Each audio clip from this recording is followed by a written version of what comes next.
Good morning, students.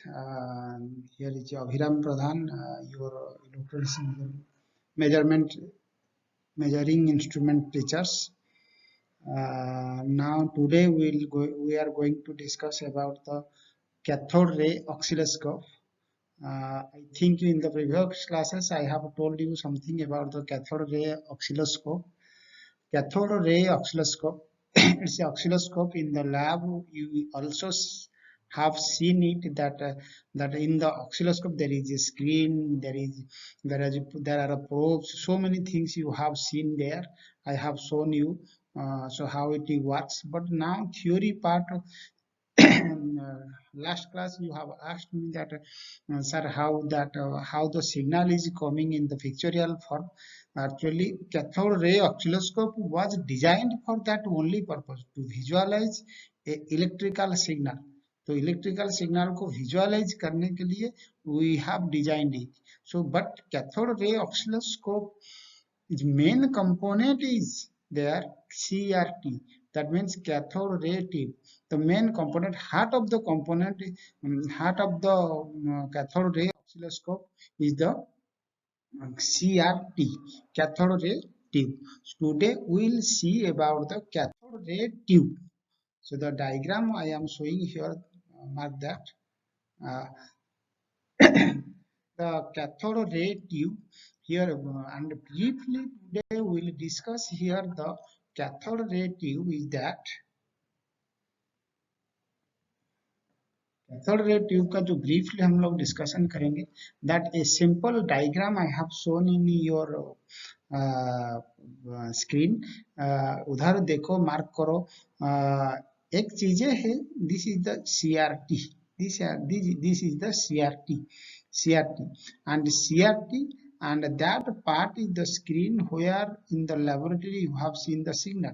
And also I have marked here, the one of the AC signal I have shown here, and that AC signal is being produced electron beam.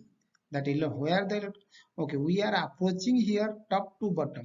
So first you are seeing the signal, then how the signal is getting created, then that is the electron beam, and how that electron beam is getting created, that is the electron gun.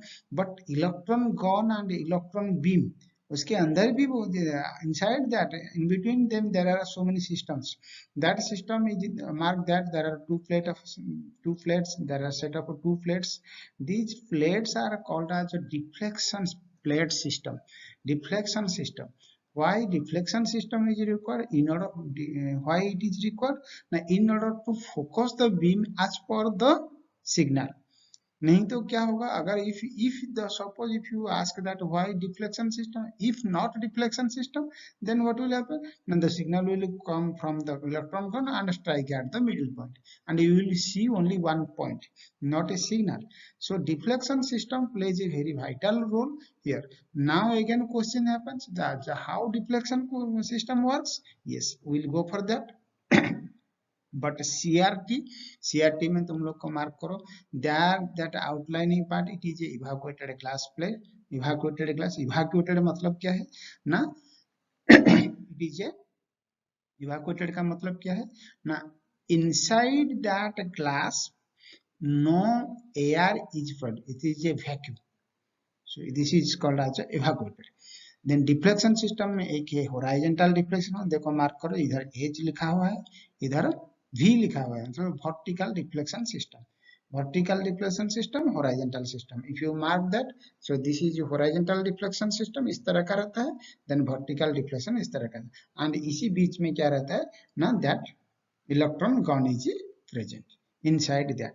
And vertical deflection system, horizontal deflection system manages the movement of a horizontal movement and vertical movement of a electron beam. So how it is managing ना, as per the input जिस हिसाब से है उसी हिसाब से वो उसको मैनेज करता है. So then why deflection term is used? Now electron beam is designed to pass straight line like it has been shown. So उसको that electron beam is getting deflected, उसका path से अलग होना पड़ता है because of the electrical field of the vertical reflection system and horizontal reflection system. Deflection term comes because of the path diverted by the path diversion occurs due to the effect of electric field of the plates. तो plates का electric field. Then comes after mark करो vertical deflection system को एक delay line लगा हुआ है, horizontal deflection plate को क्या लगा हुआ है, एक horizontal amplifier लगा है. इधर भी vertical deflection system को मार्क करो, एक vertical amplifier भी लगा हुआ है. ओके, वर्टिकल एम्पलीफायर भी लगा हुआ है. So that means it is sure now you understand that some amplifiers is required. Why amplifier is required? Because the electric field का स्ट्रेंथ तुमको डेवलप करने के लिए that amplifier system is required. Strength suppose rise कराने के लिए वो amplifier system को जरूरत पड़ता है, क्योंकि अगर सपोज इनपुट से जो सिग्नल स्ट्रेंथ आता है उसी सिग्नल स्ट्रेंथ के हिसाब से हम लोग को डिफ्लेक्शन प्लेट जो डिफ्लेक्शन सिस्टम है उसी को जितना इलेक्ट्रिक फील्ड वो क्रिएट करेगा वो उतना जितना इलेक्ट्रिक फील्ड वो क्रिएट करेगा उस हिसाब से वो काम नहीं कर पाएगा. So we need a amplifier. So why named as horizontal amplifier? Now because it is connected to horizontal deflection system. That's very simple thing. Horizontal deflection plate को वो amplifier ही है. इधर जो vertical amplifier उधर जो vertical, that is also amplifier. But since it is connected to horizontal deflection system, that's why it is named as such horizontal amplifier. And here also vertical amplifier system. Then delay line का क्या 200 nanosecond तुम लोग को इधर लिखा गया है. That means vertical amplifier से जो भी सिग्नल आता है एम्पलीफाई होके वो after 200 nanosecond it reaches at the vertical reflection plate. तो वर्टिकल रिफ्लेक्शन प्लेट को वो आके उधर पहुंच जाता है 200 नैनोसेकंड. सो उस डिले का भी रीजन है. देन इनपुट अटेन्यूटर मार्क करो. वर्टिकल एम्पलीफायर को कौन देता है ना? इनपुट अटेन्यूटर सिग्नल देता है. इनपुट अटेन्यूटर क्या करता है ना? जो इनपुट सिग्नल लेता है उसको अटेन्यूट करके भेजता है. मतलब कि अटेन्यूट तुम लोग को पढ़ाया गया था अटेन्यूटर एंड एक है एम्पलीफायर. अटेन्यूटर का काम क्या है ना? It is shape of the signal, decreases the strength of the signal. Amplifier क्या है ना? Increases the strength of signal. It's a contrum. Mark करो. अभी हम बता रहे हैं कि उसको डिक्रीज किए, अभी बता रहे हैं कि उसको वर्टिकल एम्पलीफायर से एम्पलीफाई किए. So that means why we are using directly तो डिले लाइन को लगा देते. No, not that thing. Attenuator decreases the signal of the extra spikes. जो स्पाइक रह जाता है सिग्नल में इस तरह का थोड़ा सा ऐसे करके जो स्पाइक रह जाता है उस स्पाइक को क्या करता है?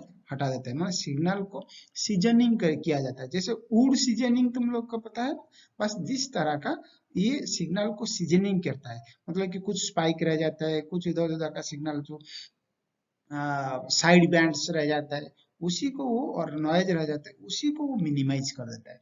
देन उसके आफ्टर हम एम्पलीफायर देने से क्या होता है ना? जो सीजन सिग्नल है वो एम्पलीफाई होता है.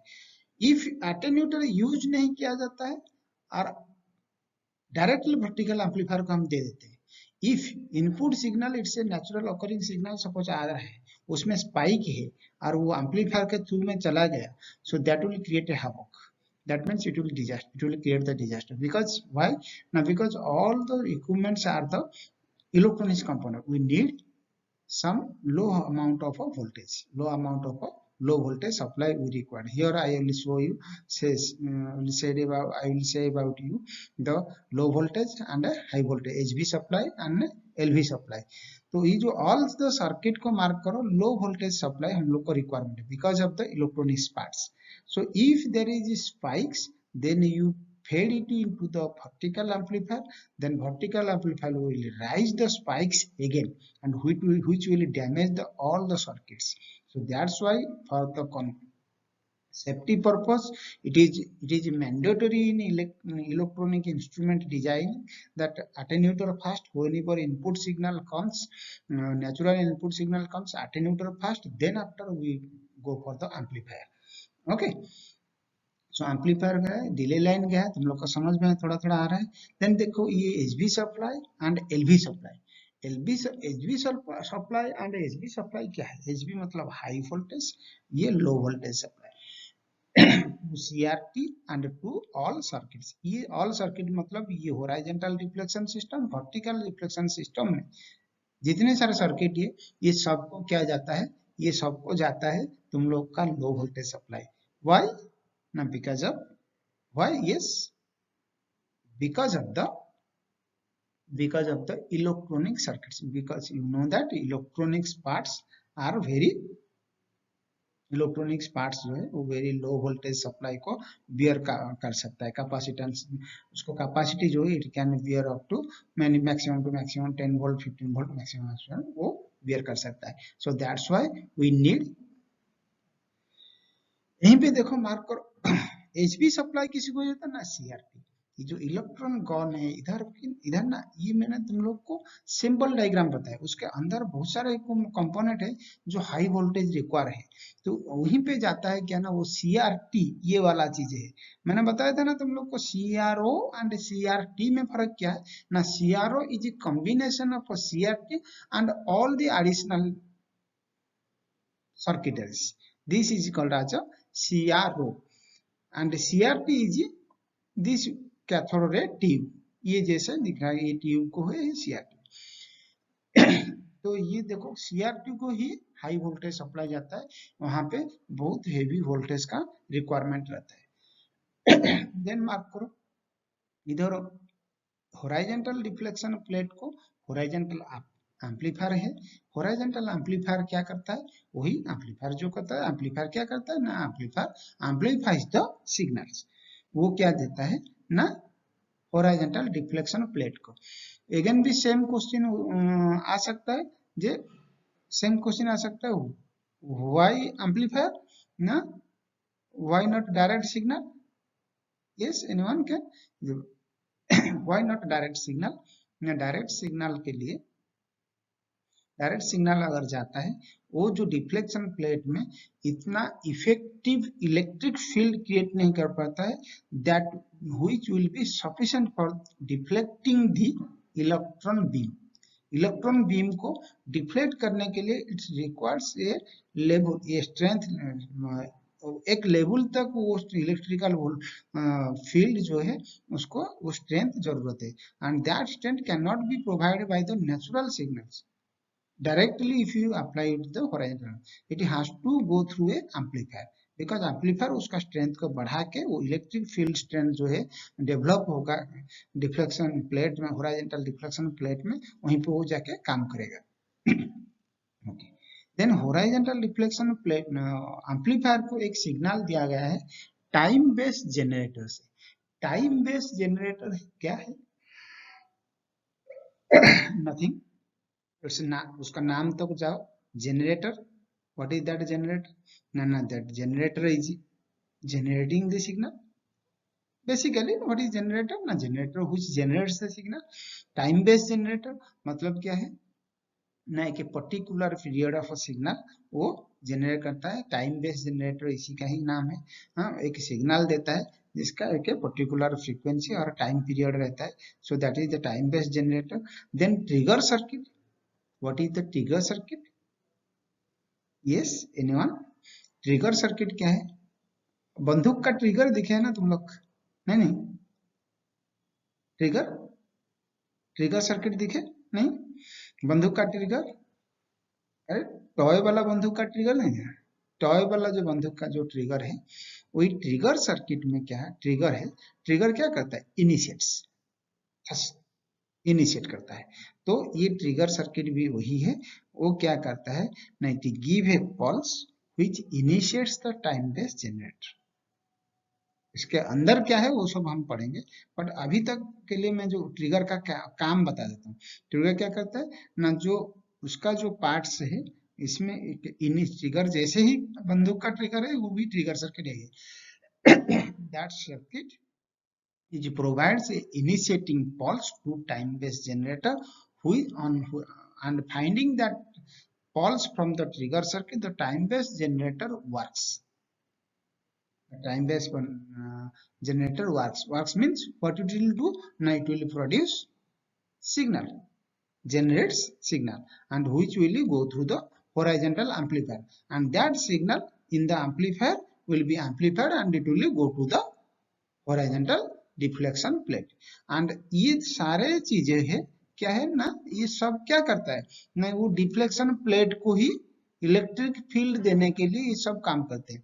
So that's why that part, total part is in shown as in the dotted line is horizontal deflection system. Understood? Then similarly here vertical deflection system, because all these circuit is helpful in creating the electrical field strength in the vertical deflection plate. That's why it is called as a vertical deflection system. Okay. Then we will go for cathode ray oscilloscope. क्या है ना, cathode is an instrument generally used in a laboratory to display, measure, analyze various waveforms of electrical circuit, various waveforms of electrical, triangular बोलो, तुम लोग का sinusoidal बोलो, cosine wave जो sinusoidal wave है, ट्रायंगुलर वेव है, सॉटूथ वेव है, बहुत सारा form of square wave, rectangular wave, the various signals of it can analyze. Then cathode ray oscilloscope is very fast XY plotter. XY plotter क्या है, मतलब कि एक्स एक्सिस वाई एक्सिस में उसका स्क्रीन में वो दिखाता है, तुम लोग देखे हो। Time XY plotter that can display an input signal versus time और another signal. dual ray oscilloscope होता है तो दो सिग्नल को तुम लोग उसको दिखा के क्या करते हैं ना, कंपेयर कर पाते हो। Then cathode ray oscilloscope use luminous spots which are produced by striking the electron beam and this luminous spot moves according to variation in input quantity. अभी तुम लोग को जैसे बताया था, वो लुमिनस स्पॉट है, उसका अंदर ना एक मटेरियल भी रहता है, उसको बोला जाता है कि aquadag। वो aquadag जो मटेरियल उसके अंदर रहता है वो फास्फोरस स्क्रीन रहता है। जब भी electron beam energised electron beam strike करता है तभी क्या हो जाता है ना, that creates a very tiny electric luminous spot. Luminous spot, luminous means lighted spot, ये फिजिक्स का लैंग्वेज थोड़ा है, लुमिनस बता देता है मतलब lighted spot. That spot moves because of the deflection system. मैं बताया था ना, अगर डिफ्लेक्शन सिस्टम नहीं रहेगा तो क्या होगा, जाके फटाक से सीधा एक बिंदु ही दिखेगी, तुम पॉइंट ही दिखोगे, not signal, you can not see a signal. Understood? So similarly the general form of cathode ray operate on voltage, it is a voltage scale. Nowadays with the help of transducers we can convert various physical quantities like pressure, acceleration, all these things we can convert to electricity and we can analyze it through the oscilloscope. So oscilloscope समझो कि if any laboratory having no oscilloscope, it's not a laboratory, it's a club, it's a clubhouse. Without laboratory no analysis, without oscilloscope there is no analysis. So whenever there is no analysis in laboratory, so that becomes what, it's a clubhouse. So it is colloquially said, if a laboratory have no oscilloscope, then it is a clubhouse. And if a scientist does not know operate the CRO, so he is not a scientist, because CRO is the utmost important. So construction क्या देखो तो main cathode ray oscilloscope, cathode ray tube है, which is also known as the heart of the cathode ray oscilloscope. So cathode ray oscilloscope में generally मैं बता रहा था तुम लोग को, 5 main deflection system है, fluorescent screen है, glass envelope है। glass envelope क्या है ना, जो बता रहा था evaporated glass envelope, वही वाला है। फ्लोरोसेंट स्क्रीन क्या है ना, फ्लोरोसेंट स्क्रीन से वो लुमिनस स्पॉट क्रिएट होगा। Deflection plate system, horizontal deflection plate, vertical deflection plate, ये बाकी सब तुम लोग का इस हिसाब से आ जाएगा। तो देन एक बेस है, बेस में क्या करता है ना, हाँ, बेस नहीं रहेगा, किसके ऊपर क्रिएट किया जाएगा? So fluorescent deflection system, electron gun. ये जो इलेक्ट्रॉन गन है, तो इलेक्ट्रॉन गन मतलब क्या है? इलेक्ट्रॉन गन, तुम लोग को ऐसा लगता है कि एक ऐसा बंदूक है, उसके अंदर इलेक्ट्रॉन लगा हुआ है, उसको ट्रिगर की तरह से वो फटास से जाता है? नहीं, ऐसा नहीं है। इस यहाँ पे क्या ना, इलेक्ट्रॉन इलेक्ट्रॉन जो बीम है, जैसे तुम लोग को इलेक्ट्रॉन एमिशन पढ़ाया गया था, वहां पे एक मेटल प्लेट है, उसको किसी भी जरिया से उधर से इलेक्ट्रॉन एमिट किया जाता है, and that electron emitted electron को उसको एक्सीलरेट किया जाता है बाय सेटिंग बाय सेटिंग बहुत इंट्रिकेटिकली सेटिंग किया जाता है, क्या? Amplifier circuits. So amplifier setting किया जाने से वो क्या होता है, वो एक्सीलरेटर होता है। ओके, वो एक्सीलरेट होता है। सो सेट ऑफ, माने तुम लोग को मैंने जो दिखाया, क्या दिखाया ना, very simple block diagram. So but electron gun system is also another complicated design, so that जो emitted electron will be accelerated towards screen. So that system consists of a electron. That system is called as a electron because it is accelerating the electron. नहीं तो तुम लोग ऐसा मत सोचो कि there is bullet like electrons, इस तरह का है, दिखता है, उसको डाल देते हैं जैसे मूवी में तुम लोग देखते हैं, और उसको गन में ट्रिगरिंग कर देते हैं। नहीं, ऐसा नहीं। so there is a system when and metal plate से इलेक्ट्रॉन को एमिट किया जाता है। मेटल प्लेट को एमिशन कैसे होता था, बताया गया था, 4 तरह का था, है ना? उसमें से मेटल प्लेट से भी हीट दे के किए कर रहे थे, थर्मल आयोनिक एमिशन इस तरह का पढ़ रहे थे तुम लोग। ओके, उधर भी इलेक्ट्रिक फील्ड एमिशन पढ़े थे, उधर इलेक्ट्रिक फील्ड एमिशन से हम लोग को इलेक्ट्रॉन एमिशन किया जाता है। इलेक्ट्रॉन एमिशन करके वो इलेक्ट्रॉन को एक्सेलरेट किया जाता है। उसी तरह का जो सिस्टम है उसको इलेक्ट्रॉन गन का सिस्टम है। Okay, so that's end of the